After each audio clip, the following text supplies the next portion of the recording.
Hello guys, welcome to my channel Hisalu. आज मैं जो आपको मूवी एक्सप्लेन करने जा रही हूँ वो मैट्रिक्स का सेकंड पार्ट है। इसका नाम है मैट्रिक्स रीलोडेड। तो इस मूवी का एक्सप्लेनेशन देने से पहले मैं आपको पार्ट 1 की कुछ चीजें बता देती हूँ, जिससे कि आपको इस मूवी को समझने में आसानी होगी। आपने माया जाल तो सुना ही होगा, इसलिए माया जाल ही मैट्रिक्स है। पार्ट 1 ने बताया है कि कैसे मशीनें कब्जा कर लेती हैं इंसानी लोगों पर, और इंसानों को काबू में करने के लिए उन्होंने एक कंप्यूटर प्रोग्राम को बनाया है, और इसी कंप्यूटर प्रोग्राम का नाम मैट्रिक्स है। मैट्रिक्स को आप वर्चुअल वर्ल्ड भी कह सकते हैं, जो कि रियल वर्ल्ड के बिल्कुल पैरेलल होता है। पूरा वर्चुअल वर्ल्ड हमारे माइंड में चलता है, जैसे कि सपने। मशीनों ने इंसानों के दिमाग को इसी वर्चुअल वर्ल्ड से जोड़कर इंसानों को अपने काबू में किया हुआ है। यहाँ पर इंसानों को लगता है कि वो अपनी असली दुनिया में जी रहे हैं, बल्कि असलियत में वो एक कंप्यूटर प्रोग्राम के कैरेक्टर हैं, जो कि बिल्कुल असली दुनिया जैसा लगता है। इसी के साथ में इस मूवी की असली कहानी शुरू होती है, जहाँ पर हम देख पाते हैं ट्रिनिटी को, जो कि एजेंट से बचकर भाग रही होती है। तभी वो भागते भागते बिल्डिंग में पहुंच जाते हैं, जहाँ पर उसका पीछा कुछ एजेंट्स कर रहे होते हैं। लेकिन उनसे बचने के लिए ट्रिनिटी पास ही के खिड़की के ग्लास को तोड़कर वहाँ से नीचे कूद जाती है। हालांकि वो एजेंट ट्रिनिटी पर काफी गोलियां चलाता है, ट्रिनिटी भी उस पर गोलियां चलाती है,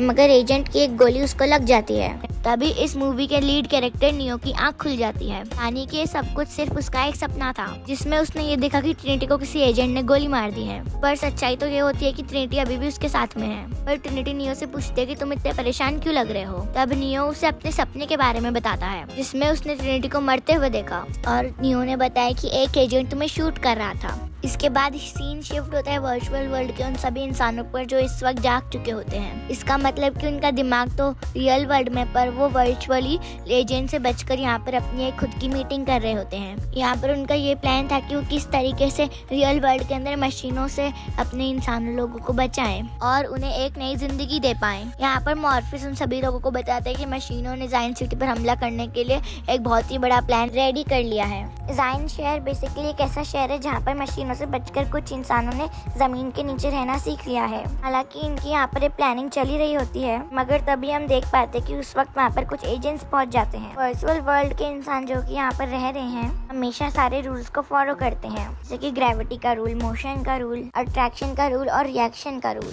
मगर इन सबको जो तोड़ पाता है इन रूल्स के खिलाफ इसे काफी सारे काम कर सकता है, जो कि कोई आम इंसान नहीं कर सकता। और ऐसी ही कुछ पावर्स इन एजेंट्स के पास में होती है। मगर इस दुनिया के अंदर आ चुका था इनके सामने नियो, जो कि था महान शक्तिमान, और उसके पास भी लॉस के खिलाफ जाने की पावर थी, जहाँ पर इनके बीच में अब एक घमासान युद्ध हो जाता है। मगर अब जैसा कि नियो के पास इनसे ज्यादा पावर्स होती हैं, इसलिए वो इन सभी के छक्के छुड़ाकर वहाँ से निकल जाता है। उसके बाद सीन शिफ्ट होता है रियल वर्ल्ड में, जहाँ पर ये दोनों ही अपनी अपनी बॉडी से फिर से रिकनेक्ट हो जाते हैं। माया जाल से निकलने के बाद वो अपना रुख जायंट सिटी की ओर मोड़ लेते हैं। जायंट सिटी में पहुँचने के बाद वहाँ के लोग इन्हें देख के बहुत खुश होते हैं, क्योंकि उन्हें ये लग रहा था कि नियो आ चुका है, जो कि हम सभी का मसीहा है। मॉर्फियस वहाँ पर उनके कमांडर से भी मिलता है। कमांडर मॉर्फियस को बताता है कि आज रात हमने एक फेस्टिवल भी रखा है, जिससे सुनकर मॉर्फियस कमांडर से कहता है कि आज रात होने वाले फेस्टिवल में हमें सभी लोगों को बताना होगा कि मशीनों की सेना इस जायंट सिटी पर हमला करने वाली है, और हम सभी को उन मशीनों से लड़ने के लिए तैयार होना होगा। कमांडर कहता है कि हम ऐसा नहीं कर सकते, क्योंकि उनमें तो काफी सारे बच्चे और औरतें भी हैं।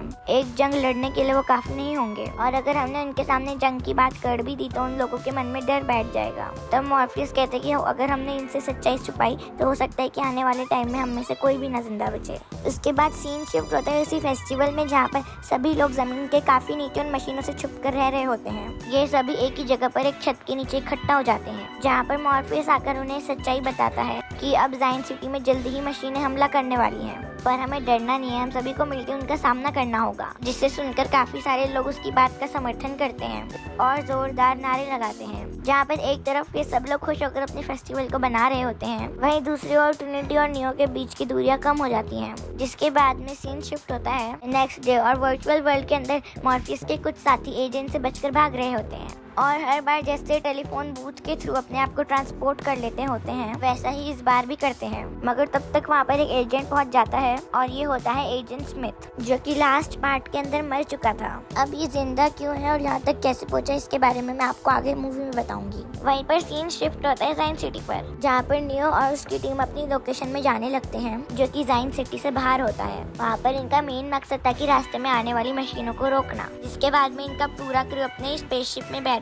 जायंट सिटी से काफी दूर निकल जाता है। उनके जाने के बाद कमांडर जेड काउंसिल को कहता है कि हमें यहाँ से मॉर्फियस को यहाँ लेकर जाने की इजाजत नहीं देनी चाहिए थी, क्योंकि हो सकता है कि हमारे ऊपर किसी भी वक्त हमला हो जाए, जिसके बचाव में यान हमारी मदद कर सकता था। मगर काउंसलिंग हेड उससे कहता कि चिंता मत करो, वो लोग जल्दी ही आ जाएंगे। बेसिकली इस वक्त तक नियो को ये बात समझ में आ चुकी थी कि मशीनों की तादाद उनसे कई ज्यादा है, और अगर सभी मशीनों को इंसानों पर हमला करने से रोकना है तो क्यों ना उनके एक्चुअल बॉस से जाकर बात की जाए। और यही रीजन था कि नियो ने अपने क्रू मेंबर्स को साइंस सिटी से निकलने के ऑर्डर्स दे दिए थे, जहाँ पर हम देख पाते कि नियो ने वापस से अपने माइंड को वर्चुअल वर्ल्ड से कनेक्ट कर खुद को मैट्रिक्स में पहुंचा लिया है, जहाँ पर पहुंचने पर वो सबसे पहले मुलाकात करते हैं ऑरेकल से। जैसा कि हम जानते हैं कि मैट्रिक्स वर्ल्ड के अंदर ऑरेकल हमेशा से नियो की मदद करते आ रही है, तो नियो उनसे पूछते हैं कि आप भी एक प्रोग्राम है माया जाल का, मैं आप पर कैसे विश्वास करूं कि आप हमारी मदद ही कर रही हैं, क्योंकि आपकी तरह कुछ प्रोग्राम्स ने हमें खत्म करने के बारे में सोचा और साथ ही हम पर हमला भी किया। हो सकता है कि आप उन मशीनों के लिए ही काम कर रही हो, क्योंकि आपको भी तो उन मशीनों ने ही बनाया है।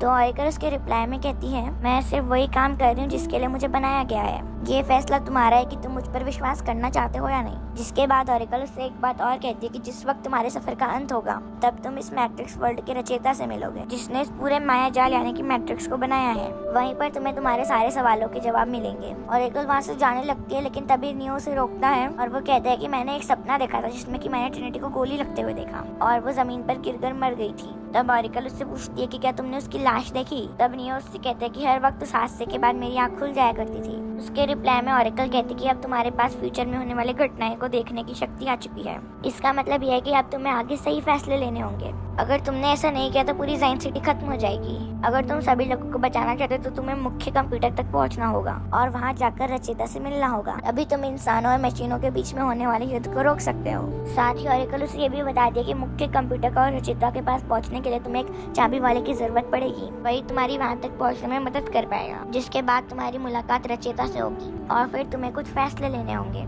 ये कहकर लेकिन वहाँ पर एजेंट स्मिथ आ जाता है। नियो स्मिथ को देखकर काफी हैरान हो जाता है, क्योंकि नियो को तो लग रहा था कि उसने एजेंट स्मिथ को पहले ही खत्म कर दिया है। तब एजेंट स्मिथ उससे कहता है, जब आपने मेरे अंदर घुस के मुझे मारने की कोशिश की तो आपकी शक्तियों का कुछ अंश मेरे अंदर रह गया और उससे मैंने अपने आप के प्रोग्राम को रिडेवलप कर लिया। मैं अब बदल चुका हूँ और अब मैं एजेंट भी नहीं रहा, मैं अब एक आजाद प्रोग्राम हो चुका हूँ। इसका मतलब ये है कि ना ही मेरे को कोई इंसान कंट्रोल कर सकता है, ना ही कोई मशीन। ये एआई मेरी खुद की तरफ से चलता है। हालांकि नियो इन बातों को समझ नहीं पाता कि एजेंट उससे कहना क्या चाहता है। वो उसे अपने रास्ते से हटने के लिए कहता है, लेकिन तभी हम देखते हैं कि वहाँ करीब 100-150 सेम स्मिथ की तरह दिखने वाले एजेंट्स पहुंच जाते हैं। फिर शुरुआत होती है इस मूवी की सबसे आइकॉनिक सीन की, जहाँ पर नियो एक एक कर सभी को धूल चढ़ा रहा होता है। वेल यहाँ पर सब एजेंट्स भी उसे कड़ी टक्कर देते हैं, लेकिन अब जैसा कि नियो महान शक्तिमान बन चुका है तो फिर उसके सामने ये सब कहाँ टिकने वाले थे और वहीं पर वो उड़ के सबको बेल रहा होता है। लेकिन तभी हम देख पाते कि वो एजेंट्स तो खत्म हो ही नहीं रहे, वो तो धीरे धीरे करके और ज्यादा बढ़ते जा रहे हैं। अगर 100 के रास्ते से हटते हैं तो 200 पहुंच जाते हैं और 200 हट जाते तो उसके सामने 400 पहुंच जाते हैं। अनगिनत एजेंट्स की होने की वजह से वहाँ पर नियो हार मानता हुआ नजर आता है, जिसके बाद में खुद एजेंट स्मिथ आकर उसकी बॉडी को भी एक्वायर करने के बारे में सोचता है, क्योंकि उसने सारे एजेंट सबके शरीर में उंगली कर अपने जैसे बनाए होते हैं। वो नियो के साथ में भी यही करता है, मगर हम देखते हैं कि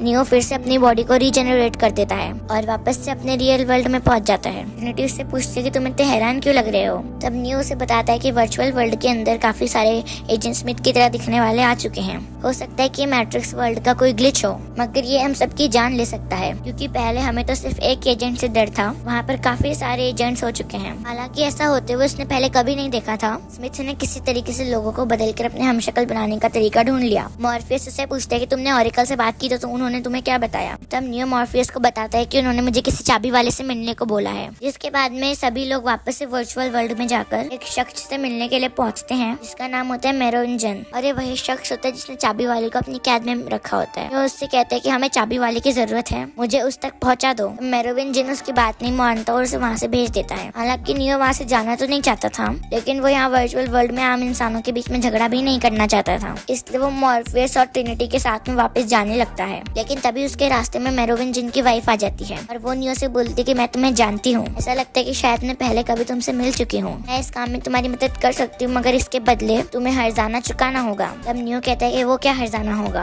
तब मेरोविंजियन की वाइफ बोलती है कि तुम्हें मुझे ट्रिनिटी के सामने किस करना होगा। हालांकि ट्रिनिटी को इस बात को सुन के काफी ज्यादा गुस्सा आता है, क्योंकि वो तो नियो से प्यार करती थी। अगर अब नियो के पास में कोई चारा भी नहीं होता, क्योंकि उसे चाबी वाले के पास में जाना था। उन दोनों के ही बीच में एक किस होता है और उसके बाद वादे के मुताबिक उसकी वाइफ उसे चाबी वाले के पास में पहुंचा देती है। फिर तभी वहाँ पर मेरोविंजियन और उसके गार्ड आ जाते हैं। यहाँ पर नियो अपने साथी को कहता है कि आप लोग इस चाबी वाले को लेकर यहाँ से चले जाइए, मैं इनसे निपटता हूँ। उसके बाद में अगेन हमको यहाँ पे एक बहुत ही तगड़ा फाइटिंग सीन दिखाया जाता है, लेकिन इस फाइट के अंदर एक ट्विस्ट था। यहाँ पर हम देख पाते हैं कि मेरोविंजियन के गार्ड्स के अंदर वो भी शामिल थे जो कि बाकी इंसानों से काफी ज्यादा अलग थे। इनमें शामिल थे घोस्ट, एम्पायर्स और एजेंट जैसे ही ताकत रखने वाले लोग। बेसिकली नियो भी यहाँ पर एक महान शक्तिमान होता है, इसलिए नियो भी उनका तगड़ा सामना करता है। मगर चालाकी से मेरोविंजियन के लोग नियो को दरवाजा खोल के एक अलग जगह पर पहुंचा देते हैं। नियो को वापस उड़कर अपने शहर में आना होता है। उसके बाद सीन शिफ्ट होता है ट्रिनिटी, मॉर्फियस और साथ ही चाबी वाले की तरफ। यहाँ पर ये तीनों ही मेरोविंजियन के लोगों से बचकर यहाँ से भाग रहे होते हैं। यहाँ पर एक तरफ तो वो गार्ड्स इनका पीछा कर रहे थे और वहीं इस वक्त तक शहर के अंदर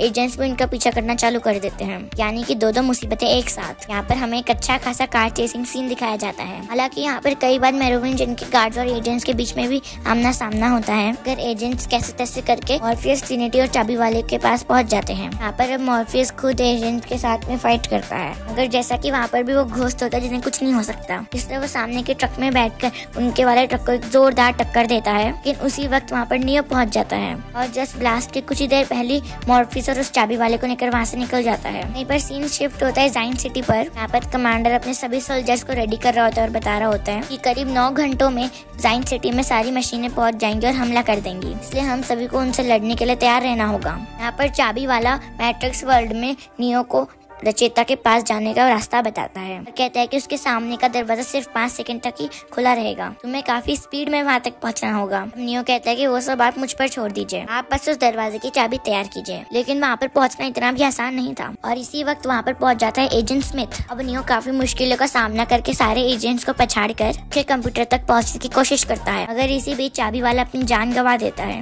मगर मरने से पहले वो मेन कंप्यूटर रूम की चाबी नियो को दे देता है। वहीं उस बिल्डिंग के ब्लास्ट होने से कुछ ही सेकंड पहले नियो मेन कंप्यूटर रूम में पहुंच जाता है, जहां पर उसकी मुलाकात इस मैट्रिक्स के रचयिता से होती है, जिसे कि हम मैट्रिक्स वर्ल्ड का क्रिएटर भी कह सकते हैं। ये वही शख्स होता है जिसने इस पूरे मैट्रिक्स वर्ल्ड को बनाया है, यानी यहाँ की बिल्डिंग, यहाँ के रूल्स, यहाँ के सभी इंसान, बच्चे, स्कूल, कॉलेज और साथ ही आम लोगों की आम जिंदगी, ये सब कुछ रचयिता का ही खेल था। यहाँ पर बेसिकली क्रिएटर मशीनों के लिए काम कर रहा होता है, क्योंकि मशीनें तभी तो जिंदा रहेंगी जब इंसानों के माइंड से उन्हें ऊर्जा मिलती रहेगी। नियो से पूछता है कि आखिर तुमने मुझे यहाँ तक क्यों बुलवाया, जानते थे कि मैं यहाँ तक आऊंगा तुमसे मिलने के लिए, आखिर मैं हूँ कौन। तब रचयिता उसे बताता है कि तुम हमारे सिस्टम में होने वाली गड़बड़ी का एक नतीजा हो, क्योंकि हर बार जब भी मैट्रिक्स वर्ल्ड बनता है में कहीं ना कहीं कुछ फॉल्ट तो हो ही जाता है, और इस पूरे सिस्टम के फॉल्ट तुम ही हो, क्योंकि तुमने अपने आप को लॉस और रूल से फ्री कर लिया है। तुम वो सारे काम कर सकते जो कि यहाँ के आम लोग नहीं कर सकते। तुम हमारी 6वीं गलती हो, यानी कि अभी तक 6th नियो था जो कि क्रिएटर से मिलने के लिए आया था, यानी कि इससे पहले 5 बार मैट्रिक्स वर्ल्ड को बना के खत्म किया जा चुका है। इन बातों को सुनकर तो नियो भी बहुत शॉक्ड रह जाता है, क्योंकि वो पहला नहीं है जो कि रचयिता तक पहुंचा है, उससे पहले भी 5 महान शक्तिमान रचयिता से मिलने के लिए आ चुके हैं। हालांकि नियो इन बातों को समझ नहीं पाता। तब रचयिता उसे कहते कि हर वक्त महान शक्तिमान को मुझ तक पहुंचने में काफी मुश्किल आती हैं, और मिलने के बाद उन्हें एक फैसला करना होता है, और वही फैसला की घड़ी आज तुम्हारे सामने भी है। एक्चुअल में रचयिता नियो से कहना चाहता है कि हर वक्त जब हम एक माया जाल को बनाते हैं तो वो कुछ टाइम पीरियड के लिए सही चलता है, अगर जब इसमें तुम्हारे जैसे ग्लिचेस आ जाते हैं तो उसका लास्ट पॉइंट मुझ तक ही आकर खत्म होता है, और सेम टू सेम इस बार भी होने वाला है। पूरी दुनिया, पूरा वर्चुअल वर्ल्ड खत्म होने वाला है। अब एक और नए वर्चुअल वर्ल्ड की रचना होगी, मगर उसकी शुरुआत से पहले तुम्हें कुछ फैसले करने होंगे। तुम्हें उन दोनों चीजों में से किसी एक चीज को चुनना है। पहले तो है ट्रिनिटी, जिसे तुम बहुत ज्यादा पसंद करते हो। वहीं दूसरी ओर मैं तुम्हें दूंगा 23 लोग, जिसमें से 16 उड़ सकते हैं, और बाकी के 7 लोग जिसके साथ तुम एक नई दुनिया बना सकते हो। अभी तुम्हें डिसाइड करना है कि तुम इन दोनों में से किस चीज को चूज करते हो। हालांकि पिछले 5 बार से यही होता आया है, मगर तब इस बार वाला नियो अपना डिसीजन चेंज कर देता है, और नियो कहता है कि मुझे किसी को भी नहीं बचाना, मेरे लिए तो सबसे ऊपर ट्रिनिटी है। यहाँ पर हम देख पाते हैं कि बहुत ही बड़ा ब्लास्ट होने वाला है, इन कंप्यूटर खत्म होने वाला है, जहाँ से नियो फुल स्पीड में उड़कर वहाँ से भाग चुका होता है। वहीं दूसरी ओर हम ये भी देख पाते हैं कि ट्रिनिटी नियो की जान को खतरे में देखकर उसे बचाने के लिए आती है, और ये वही फ्लैशबैक सीन होता है जो नियो को अपने सपने में आया होता है, जहाँ पर बिल्डिंग से नीचे गिरते समय एक एजेंट ट्रिनिटी को गोली मार देता है। लेकिन तभी हम देखते हैं कि वहाँ पर नियो आ जाता है और ट्रिनिटी की जान को खतरे से बचा लेता है, और जो जमीन पे गिरता है वो और कोई नहीं बल्कि एजेंट होता है, है, जो कि एक कार पर गिरकर मारा जाता है। उस जगह से निकलने के बाद दोनों एक छत के टॉप पर बैठे होते हैं, लेकिन तभी नियो देखता है कि इस वक्त तक ट्रिनिटी अपनी जान से मर चुकी है। उसके दिल ने धड़कना बंद कर दिया होता है, पर नियो जानता था कि वो महान शक्तिमान है और उसके पास में इस पूरे वर्चुअल वर्ल्ड को बदलने की शक्ति है। इसलिए वो अपनी पावर से उसके शरीर में हाथ डालकर उसके दिल को फिर से धड़कवा देता है और वहीं से ट्रिनिटी फिर से जिंदा हो जाती है, जिसके बाद में ये दोनों ही अपने रियल वर्ल्ड में वापस आ जाते हैं। यहाँ पर नियो मॉर्फियस को बताते कि जल्दी सारी मशीनें 24 घंटे में साइन सिटी पर हमला करेगी, हमें उन्हें रोकना होगा। मगर तभी कुछ मशीनें अपने टाइम बॉम्ब को उनके ही जहाज में फेंक देती है, जिसकी वजह से उनके जहाज को काफी ज्यादा नुकसान पहुँचता है और ये लोग अपने जहाज से उतरकर वहाँ से भागने की ट्राई करते हैं। इस वक्त तक उनके पीछे काफी सारी मशीनें पड़ चुकी होती हैं, लेकिन तब नियो सोचता है कि मुझे अब भागना नहीं है, मुझे इनका सामना करना है और वो अपने साथियों के सामने एक ढाल बनकर खड़ा हो जाता है और अपने एक हाथ से उन सभी मशीनों को वहीं पर रोक देता है। लेकिन ऐसा करने पर उसके शरीर से काफी सारी शक्तियाँ चली जाती हैं और वो वहीं पर बेहोश हो जाता है। हालांकि ऐसा करने पर नियो ने उन सभी की जान तो बचा ली थी, मगर खतरा इस वक्त तक भी टला नहीं होता है। जब नियो को शिप पर वापस लाया जाता है तो पता चलता है कि नियो तो कोमा में चला गया है। वहीं दूसरी ओर हम उस शख्स को भी देखते हैं जिसका शुरुआत में एजेंट स्मिथ ने अपनी बॉडी के साथ ट्रांसप्लांट किया था और इसी तगड़े सस्पेंस के साथ ही शानदार मूवी यहीं पर एंड हो जाती है। क्या होगा इस बदले हुए शरीर के साथ में और क्या एजेंट स्मिथ इन सभी को मार डालेगा, या फिर जो मशीनें जो 24 घंटे में साइंस सिटी तक पहुंचने वाली है वो पूरी दुनिया को तबाह कर देंगी, या फिर महान शक्तिमान नियो वापस उठ खड़ा होगा और सारी मशीनों को धूल चटा देगा। तो इन सारे सवालों के जवाब जानने के लिए बने रहिए, क्योंकि इसका अगला पार्ट में जल्दी अपने चैनल पर अपलोड करूंगी। तो तब तक के लिए मेरे चैनल को सब्सक्राइब कीजिए, मेरी वीडियो को लाइक कीजिए और कमेंट कीजिए और मेरी वीडियो को शेयर भी कीजिए।